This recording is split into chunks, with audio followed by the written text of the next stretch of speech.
January 8, 1943, Stalingrad, Soviet Union, on this frozen night, as temperatures plummeted to an unimaginable -42 degrees Celsius. Private Heinrich Richter crouched inside a shattered cellar alongside 46 fellow German soldiers, each man fighting desperately to survive until sunrise in a city that had become their frozen tomb.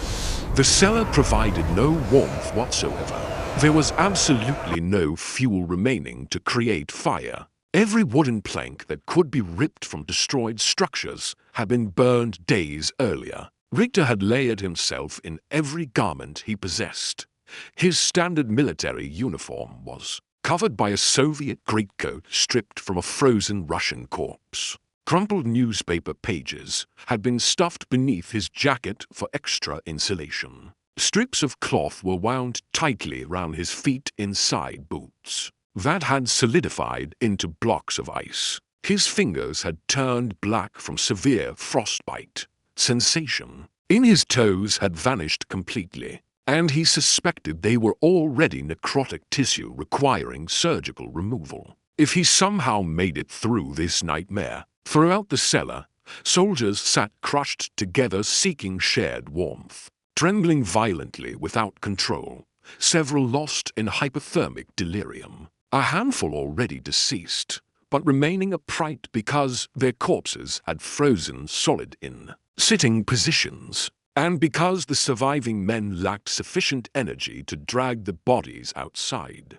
Beyond the cellar walls, fierce winds screamed across the devastated remnants of what was once Stalingrad, pushing snow sideways through the skeletal ruins, generating wind chill factors that transformed the already murderous temperature into something even more deadly. Richter had arrived in Stalingrad during September 1942 when Germany's mighty Sixth Army initiated its assault against the city. Military planners had anticipated the operation would conclude within weeks. Instead, it had extended into months of the most savage street-to-street combat ever witnessed in military history.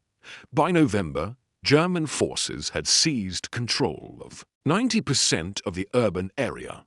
Total victory appeared imminent and inevitable. Then everything changed on November 19th when Soviet forces unleashed Operation Uranus, an enormous counterattack that smashed into German positions north and south of Stalingrad simultaneously. Within merely 4 days, Soviet armored columns had completed their encirclement, sealing the entire Sixth Army along with elements of other German formations. Roughly 300,000 fighting men, within a pocket measuring approximately 50 kilometers wide and 40 kilometers deep. This encirclement produced a catastrophe, destined to become among the most devastating military defeats ever recorded. The entrapped German forces required enormous daily supply deliveries simply to maintain survival and combat effectiveness.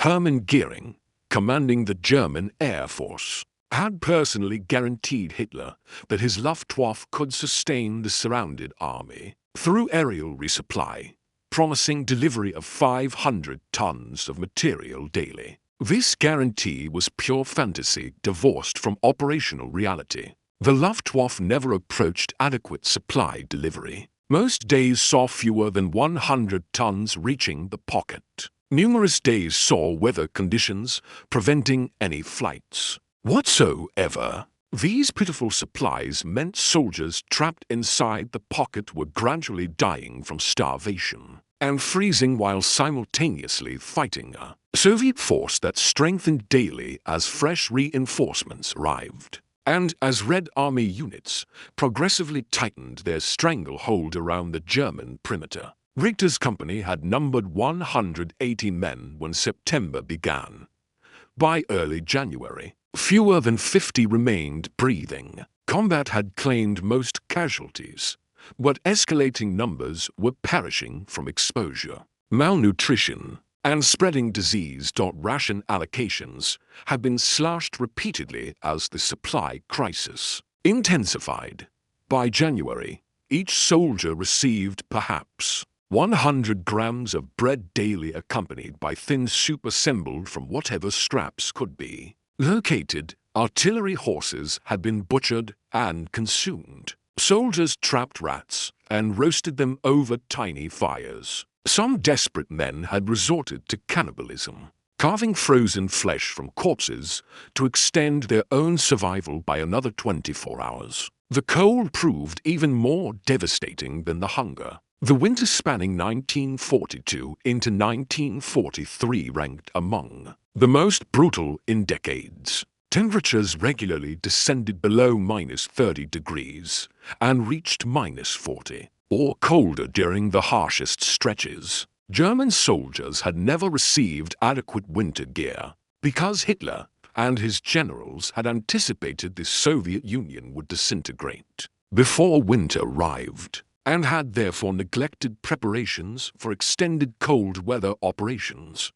The uniforms issued to German troops had been designed for moderate European climates. They offered woefully inadequate protection against Russian winter conditions. Soldiers improvised frantically, cramming newspapers inside their jackets, wrapping themselves in blankets confiscated from Soviet civilians, stripping coats from dead Russians.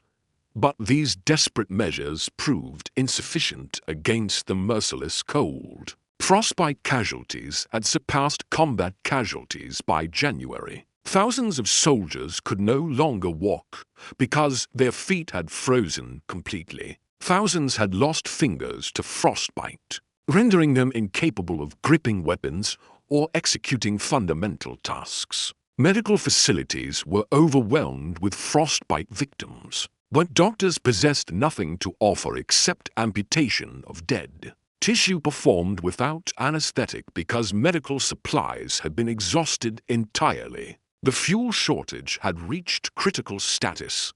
Vehicles sat useless without fuel. Tanks remained motionless, functioning only as stationary defensive positions. Trucks could not distribute the meager supplies arriving by air. Most critically, heating fuel had disappeared completely. Structures could not be warmed. Soldiers could not ignite fires without wood or coal, and both commodities had become virtually non-existent. Throughout the rubble of obliterated Stalingrad, the convergence of extreme cold, inadequate shelter, absent heating fuel, and insufficient nutrition created circumstances where soldiers were freezing to death by the hundreds during every single night.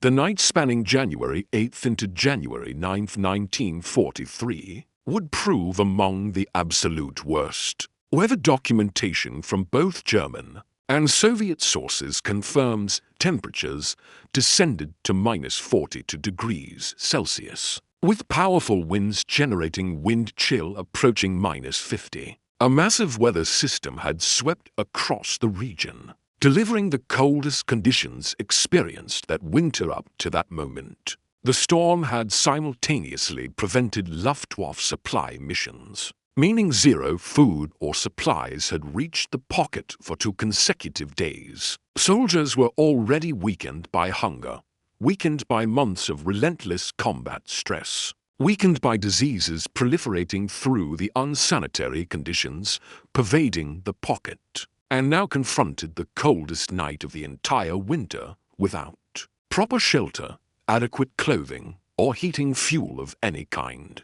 Heinrich Richter had monitored the temperature dropping throughout January 8th. His company had withdrawn to the cellar after Soviet artillery demolished the building they had been defending. The cellar was partially caved in, but provided superior protection compared to remaining exposed above ground. 47 men packed themselves into the confined space, pressing their bodies together, attempting to cool their diminishing body heat. Several men carried wounds, their bandages frozen directly onto damaged flesh. Several were feverish and delirious from festering infections. Every single man was malnourished and utterly exhausted. Richter understood with grim certainty that many would not survive this night.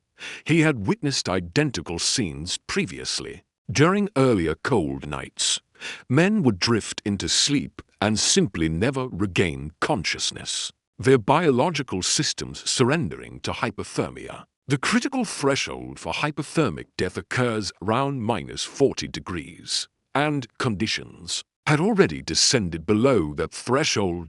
As darkness enveloped the ruins on January 8th. Temperatures continued their relentless decline.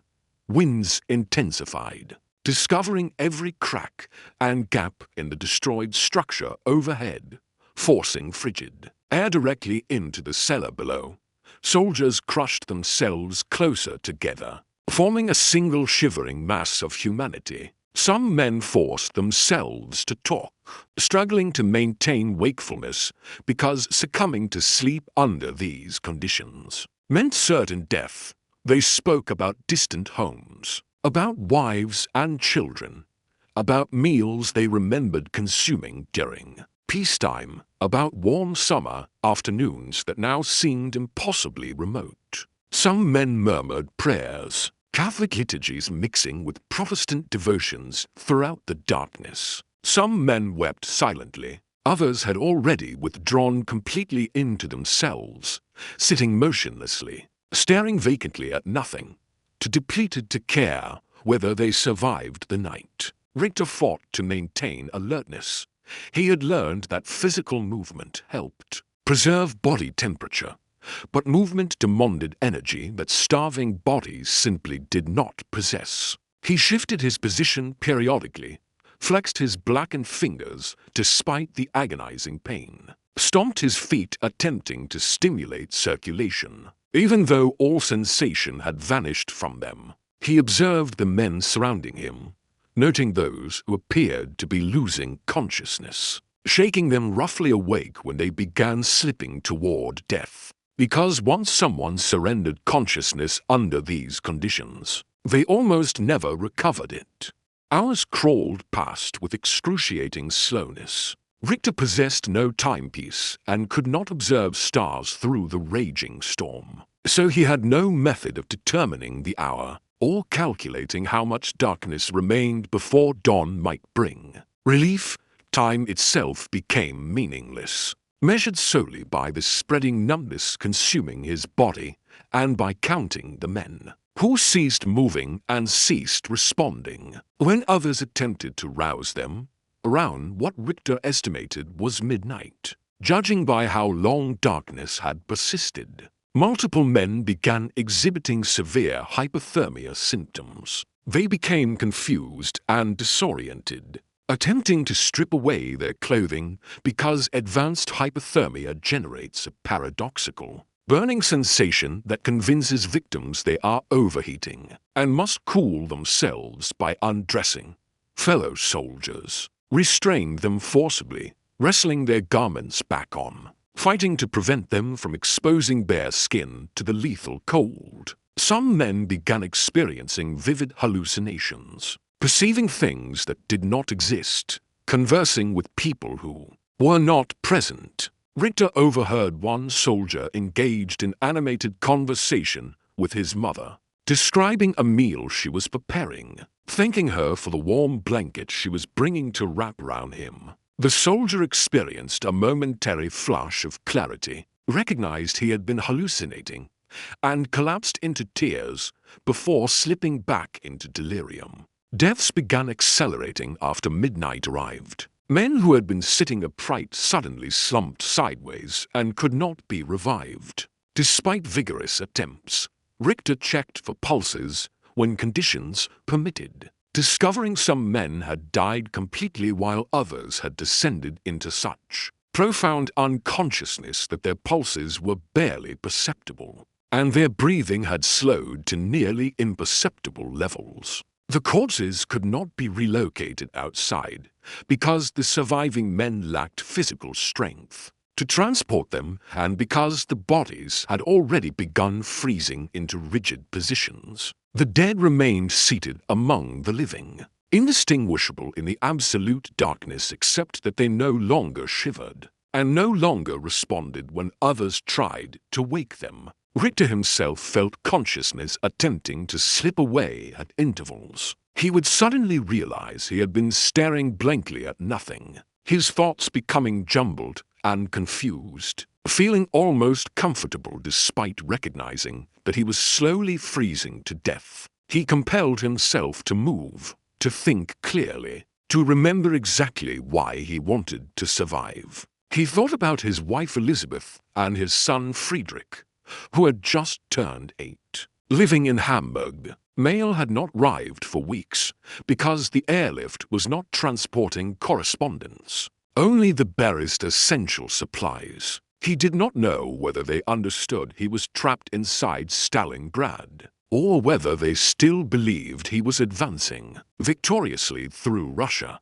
He desperately wanted to embrace them again. That singular desire was the only force maintaining his alertness. When every fiber of his body yearned to surrender and die, wind velocity outside reached maximum intensity, around what Richter estimated was 2 o'clock in the morning. The howling became absolutely deafening, drowning all other sounds. Snow was being driven forcibly into the cellar through every crack and opening in the ruins. Temperature, impossibly, seemed to plunge even lower.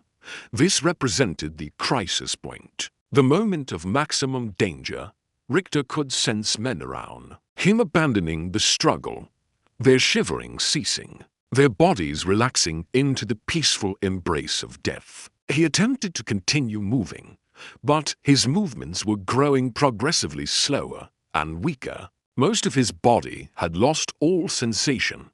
His thoughts were fragmenting into disconnected pieces. He began comprehending that he would probably die this night, that his physical form could not withstand these conditions much longer. Surprisingly, he felt peaceful about this realization. Death appeared easier than continuing to struggle against the cold. The alternative to dying tonight was surviving only to confront another identical night tomorrow, and another the following night until death claimed him regardless, or until Soviet forces finished methodically destroying the German pocket. Death began to seem merciful, even welcoming. Richter lost consciousness at some point during the early morning hours. His final memory was of impenetrable darkness and unbearable cold and screaming wind and the image of his young son's face. He did not anticipate ever waking again. He woke because someone was shaking him violently, roughly. Pale light was filtering through gaps in the ceiling structure above. Dawn had arrived. January 9th had begun. A corporal was moving systematically through the cellar, determining who remained alive and who had perished. The corporal reached Richter, detected breathing, and shook him back to consciousness. Richter attempted to speak, but his mouth refused to function normally. His jaw had frozen. His tongue felt grotesquely swollen. He managed a weak nod indicating he remained conscious. The corporal moved onward to examine other soldiers. Richter surveyed the cellar as his vision adjusted to the dim illumination. Bodies were everywhere surrounding him. Most of the men who had occupied the cellar when night descended were now dead. He performed a rapid count. Perhaps 14 or 15 men showed signs of movement or responded. When the corporal attempted to rouse them, this meant at least 30 had died during the single night. The corpses sat frozen in precisely the positions they had occupied. At death, some slumped against crumbling walls. Some leaned against each other as if seeking final warmth. Some remained sitting perfectly upright as though merely sleeping deeply. The scene was simultaneously surreal and horrifying beyond description. Richter attempted to stand, but his legs refused to support any weight. 2 other survivors assisted him to his feet. They half-carried, half-dragged him up the stairs from the cellar into the destroyed structure above. Outside, wind had diminished somewhat, but temperature remained savagely cold. Pale winter sun was climbing above the shattered city, illuminating a landscape resembling frozen perdition. Stalingrad had been reduced to absolute rubble by months of brutal combat, and by German bombing campaigns conducted before ground operations commenced. Every building stood damaged or completely destroyed. Ground was buried beneath snow mixed with rubble, shell craters, unexploded ordnance, and countless frozen corpses. Bodies littered the landscape everywhere, German and Soviet soldiers killed. In recent engagements lay frozen, where they had fallen because nobody possessed the strength or the time required to bury them. Victims from the night's cold were now adding substantially to the grim count across the entire German pocket. The identical scenario Richter had experienced inside his cellar had simultaneously played out in thousands of other locations. Soldiers sheltering within ruins, inside trenches, within bunkers had frozen to death by the thousands during the night spanning January 8th to 9th. The precise number who perished that night cannot be established with absolute certainty because German administrative record-keeping had completely collapsed, and because numerous units had become so fragmented that nobody maintained accurate casualty documentation anymore. Estimates assembled from survivor testimonies and from German military records compiled following the war's conclusion suggest between 15,000 and 20,000 German soldiers died from cold-related causes during that solitary night. This estimate derives from daily strength reports, indicating the Sixth Army's effective combat strength decreased by approximately 20,000 between January 8th and January 10th, with the overwhelming majority of that reduction attributed to cold exposure rather than combat operations, because active fighting had been severely limited throughout the duration of the storm. Losing 20,000 men during a single night represented catastrophic attrition exceeding anything the German military had ever previously experienced within a 24-hour period, absent major combat operations. For meaningful comparison, the bloodiest single day of German casualties during the entirety of World War I occurred at Verdun, where approximately 10,000 German soldiers died during one day of savage fighting. The Stalingrad Freeze killed double that number. Without a single shot being fired in anger, deaths continued mounting through subsequent days, as soldiers who had survived the immediate night but suffered severe hypothermia and extensive frostbite gradually succumbed to their injuries. Richter numbered among the survivors, but his physical condition was grave. Both feet had frozen completely solid.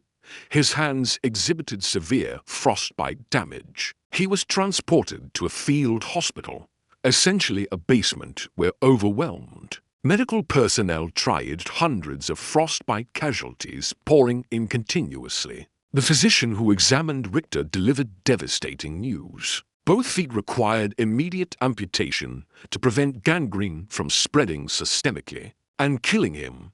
No anesthetic was available. Richter was restrained by 4 soldiers, while a surgeon cut through frozen tissue and bone using a hand-operated surgical saw. Richter lost consciousness from sheer agony partway through the procedure. A small mercy amid the horror. He regained consciousness hours later, now legless, lying on a floor crowded with other amputees, some screaming in agony, some unconscious, some already dead. The hospital possessed no beds, virtually no supplies, and absolutely no heating. Patients lay directly on floors wrapped in whatever blankets or coats could be located. Medical staff did whatever was possible, which amounted to almost nothing meaningful. The psychological impact of the freeze night upon survivors proved profound and permanent. Men who survived had watched friends and comrades freeze to death surrounding them, utterly unable to provide assistance, unable even to share body heat effectively, because every person teetered on death's edge themselves. the seemingly random nature of survival. The man sitting directly beside you might die while you survived despite possessing similar clothing and comparable physical condition, created survivors' guilt that tormented men for decades afterward. The dawning realization that they had been callously abandoned by their leadership to freeze to death within a hopeless situation generated rage and disillusionment that utterly destroyed whatever remaining faith in the Nazi regime or German military command had previously sustained them through years of warfare. The broader strategic context surrounding the Stalingrad encirclement explains how the catastrophe of the Freeze Night became possible and why soldiers were abandoned in circumstances where mass death from cold was essentially inevitable. The German Sixth Army under General Friedrich Paulus had received orders to capture Stalingrad during summer 1942 as one component of Operation Blue, Germany's major offensive aimed at seizing Caucasus oil fields. Stalingrad itself possessed limited direct strategic importance, but Hitler had developed an obsessive fixation with capturing the city bearing Stalin's name. For symbolic and propaganda purposes, the urban battle devolved into grinding block by block warfare extending across months of brutal combat that systematically destroyed the city, while inflicting horrific casualties upon both opposing forces. By November, German troops controlled most of Stalingrad, but Soviet defenders had not been eliminated. The Soviet counteroffensive designated Operation Uranus exploited German overextension and the vulnerability of German flanks held by Romanian, Italian, and Hungarian formations that were less adequately equipped and less strongly motivated than German frontline units. Soviet armored pincers shattered through these flanks and completed encirclement around the Sixth Army. Before German forces could mount effective countermeasures, General Paulus immediately requested authorization to break out of the encirclement. While Soviet containment lines remained relatively weak and porous, Hitler categorically refused permission. He ordered the Sixth Army to maintain its positions in Stalingrad and promised that Goering's Luftwaffe would sustain the army through aerial resupply until German relief forces outside the pocket could break through and rescue the encircled troops. Both promises proved catastrophically false. The Luftwaffe could not possibly supply an entire field army through airlift under winter conditions, with Soviet fighters and anti-aircraft batteries contesting the aerial supply corridor. Relief attempts by German forces outside the pocket failed to penetrate Soviet defensive lines and were ultimately abandoned. After achieving negligible progress, the Sixth Army remained trapped, chronically undersupplied, and confronting Soviet forces that strengthened daily while German forces progressively weakened. Hitler's adamant refusal to authorize breakout or withdrawal sentenced the Sixth Army to destruction. Military historians have debated for generations whether the Sixth Army could have successfully broken out if Paulus had attempted immediate action following encirclement, or if Hitler had granted authorization. Scholarly consensus suggests breakout would have been extraordinarily difficult and would have necessitated abandoning all heavy equipment and wounded personnel, but remained probably feasible during late November before Soviet forces solidified their containment and before German forces were debilitated by cold and starvation.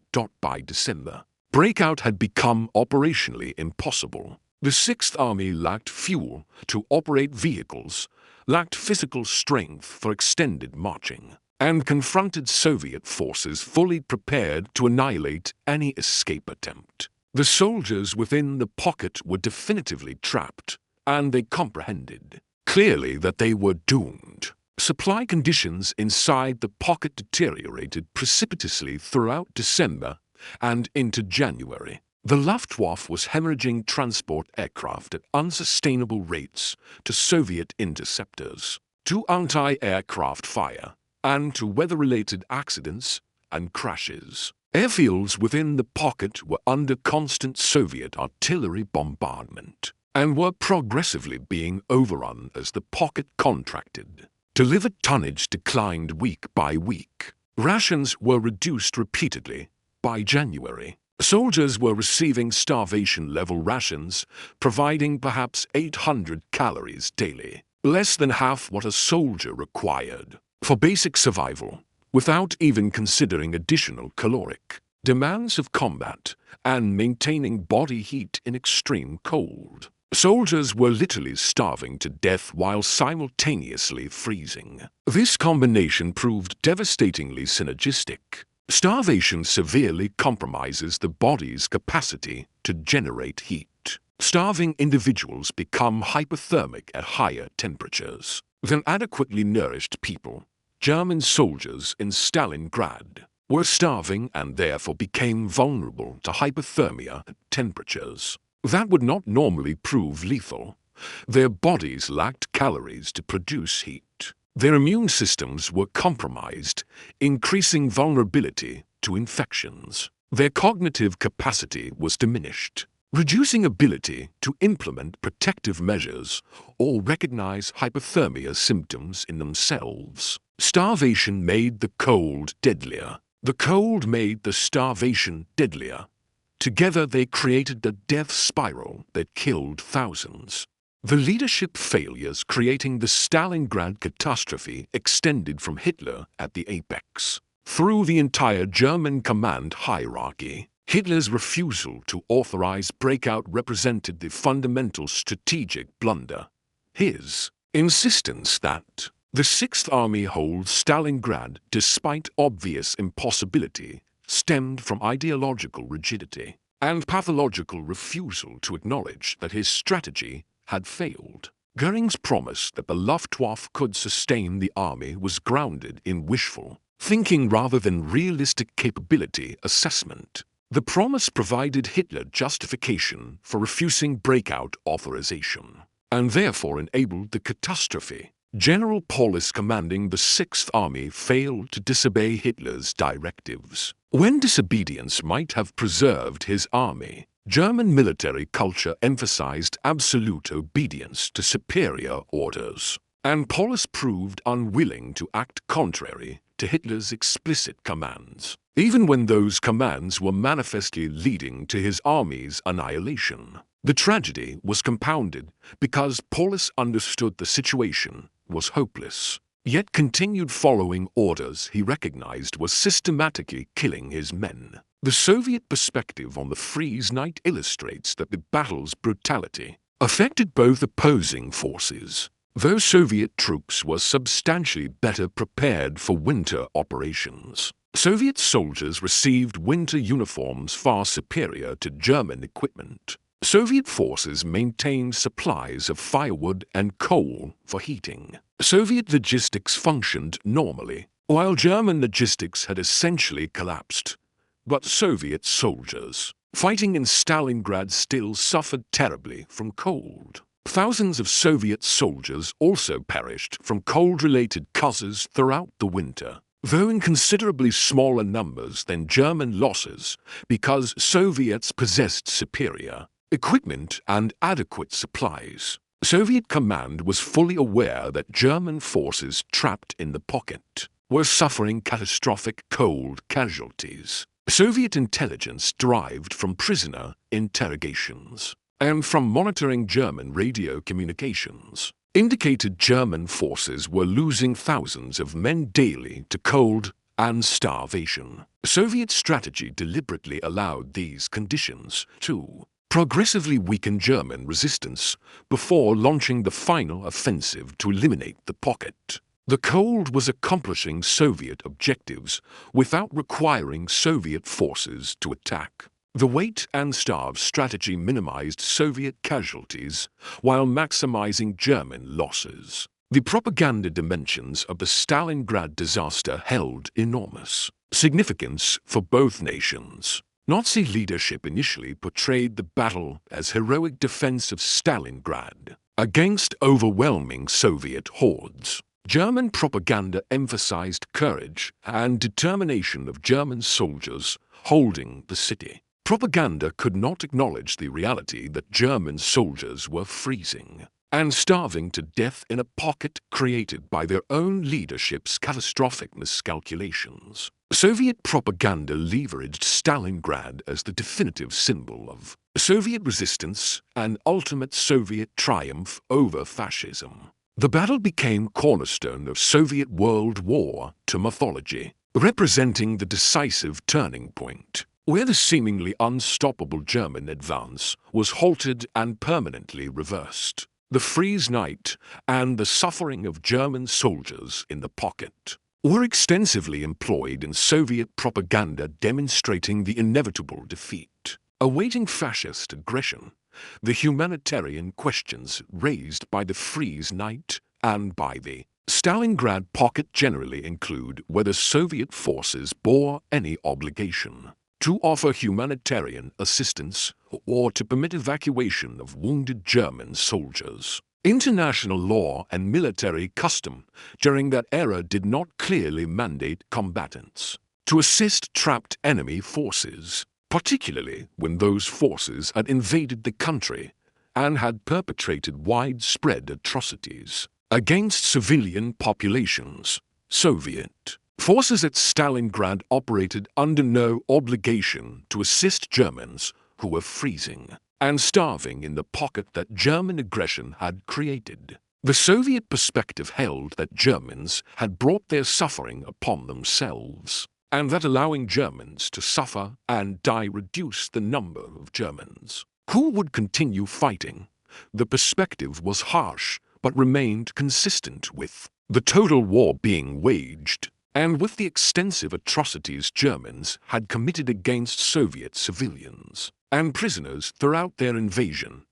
Heinrich Richter survived his amputation and survived 3 additional weeks in a field hospital, despite conditions that killed many amputees through infection and continued cold exposure. In late January, as Soviet forces tightened their stranglehold on the pocket, and as German resistance began disintegrating, Richter was among thousands of wounded German soldiers captured when Soviet troops overran the hospital. The capture probably saved his life because Soviet captivity, as horrific as it proved, provided marginally superior conditions compared to remaining in the German pocket, where death from cold or starvation was absolutely certain. Richter spent the following 11 years in Soviet prison camps, returning to Germany in 1954 as part of prisoner releases following negotiations after Stalin's death.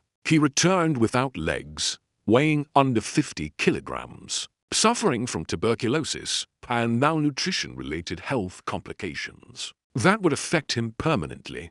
But he returned alive, making him extraordinarily fortunate compared to most men who had been trapped in Stalingrad. Of approximately 90,000 German soldiers who surrendered when the pocket finally collapsed in early February 1943, only roughly 5,000 ever returned to Germany. The overwhelming majority perished in Soviet captivity from starvation, disease, forced labor, and cold. Richter's return permitted him to reunite with his wife and son after 12 years of separation. His son Friedrich, who had been 8 when his father departed for war, was now 20 and initially did not recognize the emaciated, crippled stranger who returned. The reunion proved extraordinarily difficult because Richter was profoundly damaged both physically and psychologically by his experiences. He suffered recurring nightmares about the Freeze Night throughout his remaining years, frequently awakening, screaming about the cold and the frozen corpses. He developed severe depression and alcoholism. He was incapable of employment due to his physical disabilities and psychological trauma. His family relationships were severely strained by his difficulties adapting to peacetime existence and by the trauma that perpetually haunted him. Richter's experience was representative of Stalingrad survivors generally. Men who returned from Stalingrad and from Soviet captivity carried physical and psychological wounds that never fully healed. Many were missing limbs from frostbite amputations. Many suffered chronic health problems resulting from starvation and from diseases contracted in the pocket or during captivity. Many suffered from what modern psychiatry would diagnose as severe post-traumatic stress disorder, experiencing nightmares, flashbacks, depression, and fundamental inability to function normally in civilian life. The Stalingrad survivors were marked men, set permanently apart from other veterans by the extremity of what they had endured and by the knowledge that they had survived what most of their comrades had not. The statistical dimensions of the Stalingrad disaster illuminate the catastrophe's magnitude. The German Sixth Army entering the Stalingrad pocket in November 1940 numbered approximately 250,000 to 290,000 soldiers, with estimates varying based on different counting methodologies. By the time the pocket surrendered in early February 1943, approximately 90,000 remained alive to enter captivity. This means roughly 160,000 to 200,000 German soldiers died within the pocket during the approximately 10 weeks of encirclement.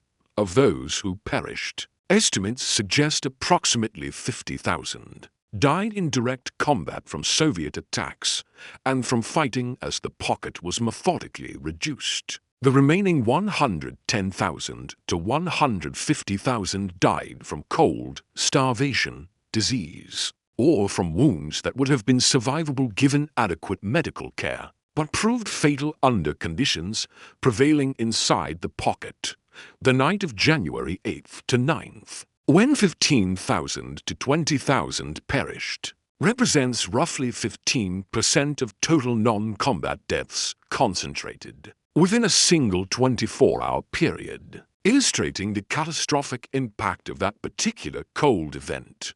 The demographic impact upon Germany proved significant because Stalingrad destroyed an entire field army. The soldiers who died were predominantly young men of prime military age. The loss removed approximately 300,000 men from Germany's available manpower pool, representing several years of conscription. The loss occurred precisely when Germany was already stretched dangerously thin fighting across multiple fronts, and when manpower was becoming the critical constraint, limiting Germany's capacity to continue the war.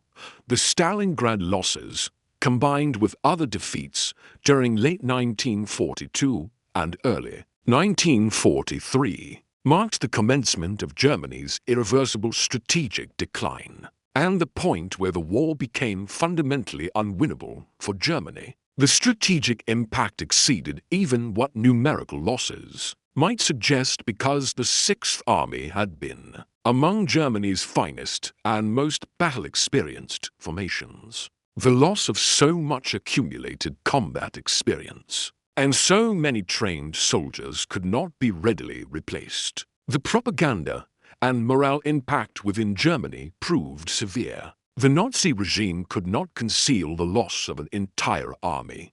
Families of missing soldiers eventually learned their sons and husbands were missing at Stalingrad. The regime attempted to portray Stalingrad as heroic sacrifice, as German soldiers fighting until their final bullet was expended.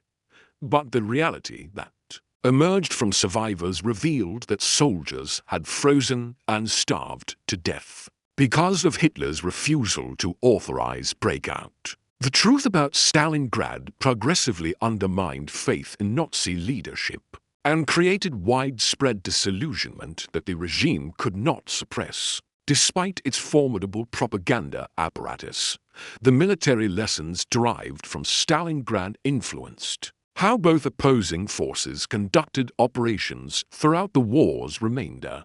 Germans learned that encirclement did not automatically produce rapid victory. If the encircled force could maintain supply and if the encircling force possessed sufficient strength to maintain containment. They learned that winter operations in Russia demanded far superior preparation and far more robust logistics than they had provided. They learned that Hitler's refusal to authorize tactical withdrawals could produce catastrophic losses.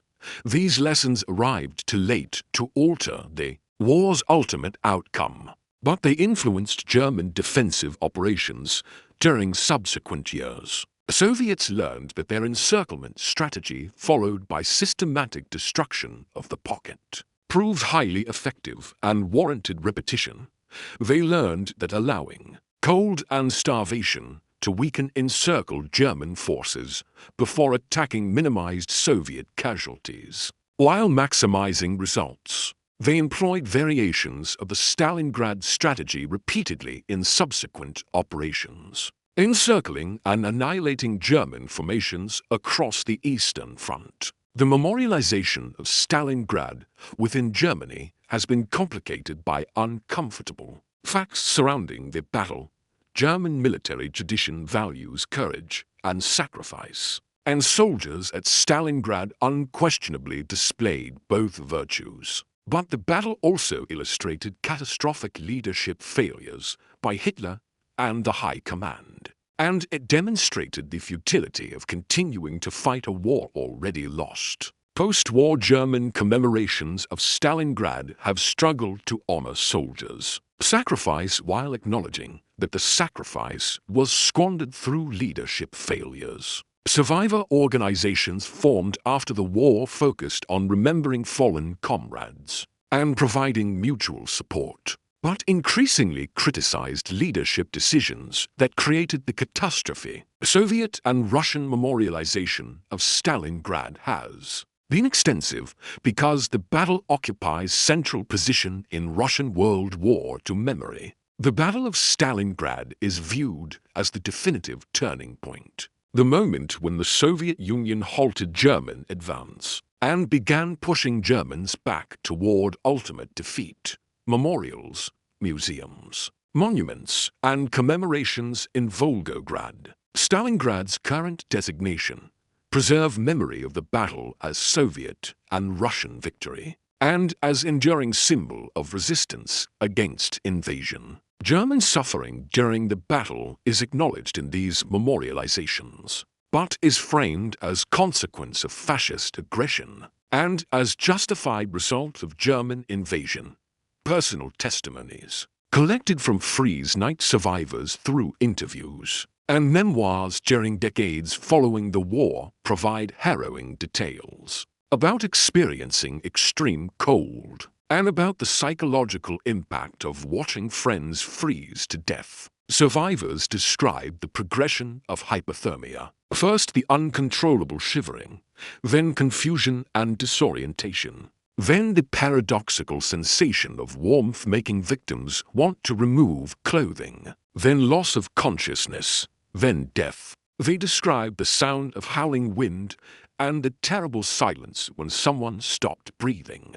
They describe the morning after when they counted the dead and had to leave frozen bodies sitting where they had died because moving them proved physically impossible. They describe the guilt of surviving when so many perished, the randomness that seemed to determine who lived and who froze, and the recurring nightmares about cold that tormented them throughout their remaining lives. Medical analysis of Freeze Night casualties indicates that most deaths resulted from severe hypothermia, with contributing factors including starvation-induced weakness, dehydration, and pre-existing wounds or illnesses. Hypothermic death occurs when core body temperature descends below approximately 28 degrees Celsius. At that threshold, cardiac rhythm becomes irregular and cardiac arrest follows. The process accelerates with factors including wind, exposure, wet clothing, inadequate nutrition, and prior cold exposure. German soldiers at Stalingrad possessed all these risk factors. They were chronically malnourished. They were thoroughly exhausted Many had previous frostbite injuries that impaired circulation. Their clothing was inadequate and frequently wet from snow. They had endured severe cold for weeks before the worst night arrived. Their bodies possessed no remaining reserves to combat the cold. When temperatures descended to -42 with powerful winds, their bodies simply could not generate sufficient heat to survive. Comparison between German cold casualties at Stalingrad and cold casualties in other winter warfare contexts demonstrates that the Stalingrad disaster was exceptional, rather than inevitable consequence of winter warfare.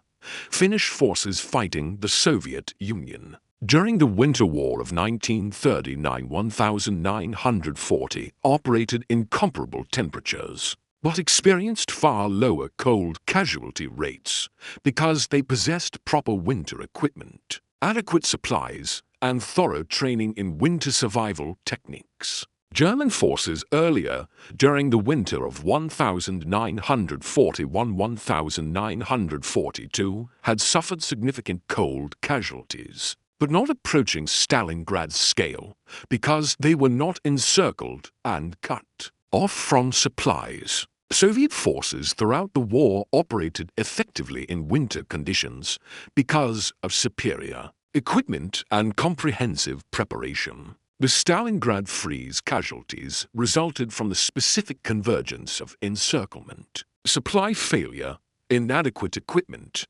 malnutrition, and leadership failures that created uniquely lethal conditions. Ethical questions regarding responsibility for Freeze Night deaths focus primarily upon Hitler's decision forbidding breakout and Göring's fraudulent promise concerning aerial supply. These decisions created conditions making mass death from cold essentially inevitable. Lower-level commanders, including Paulus, bear partial responsibility for continuing to obey orders, clearly leading toward disaster. But their options were severely constrained by military culture that harshly punished disobedience, and by the operational reality that breakout had become impossible. By the time the situation was unambiguously hopeless, the ordinary soldiers who froze to death bore zero responsibility for their fate.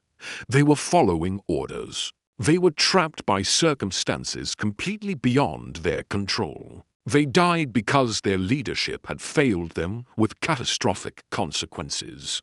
The technological dimensions of the disaster include complete failure of German equipment in extreme cold. Vehicles would not start because lubricants and fuel froze solid. Weapons jammed because mechanisms froze.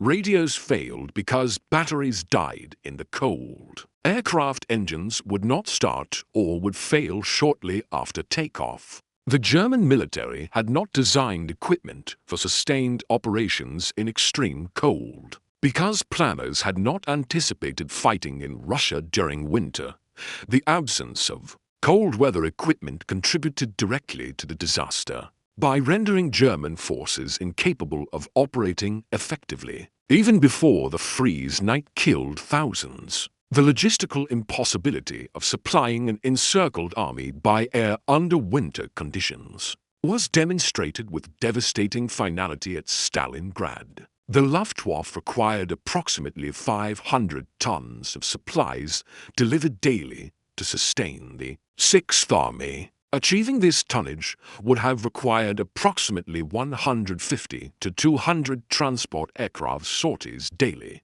Assuming each aircraft delivered 3 tons and assuming 0 losses, the Luftwaffe never possessed anywhere near that transport capacity, and losses to Soviet fighters, weather, and accidents rapidly diminished the available transport fleet. Even under optimal weather conditions, the Luftwaffe managed perhaps 100 tons delivered on the best days. During storms like the one spanning January 8th to 9th, no flights were possible whatsoever.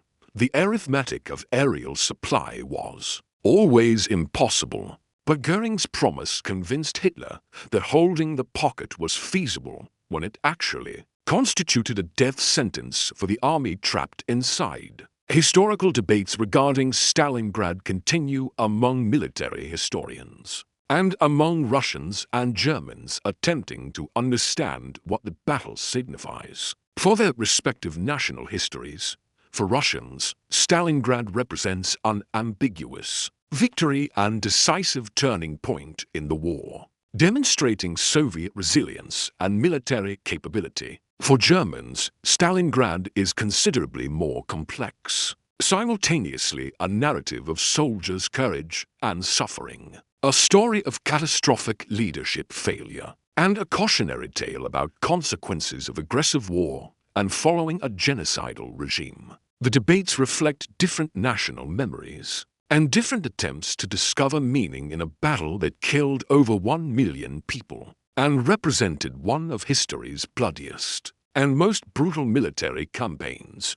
The Freeze Night, spanning January 8th to 9th, 1943, stands as perhaps the single worst non-combat loss of life in recorded military history. 20,000 soldiers dying from cold exposure during a single night exceeds casualties from most major battles. The deaths were not inevitable consequences of combat. They were direct result of leadership decisions that abandoned soldiers without adequate supplies, shelter, or equipment in extreme winter conditions. The deaths were entirely preventable if Hitler had authorized breakout, if Goering had not fabricated promises about aerial supply, if German forces had been adequately prepared for winter operations, or if anyone within the chain of command had possessed sufficient courage to disobey orders clearly leading toward catastrophe. None of these things occurred,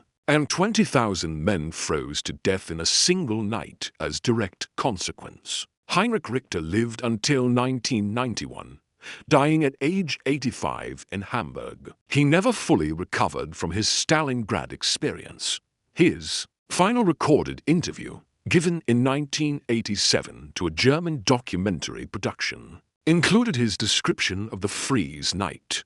"I remember the cold more vividly than anything else. Not the combat, not the fear of Soviet bullets, just the cold.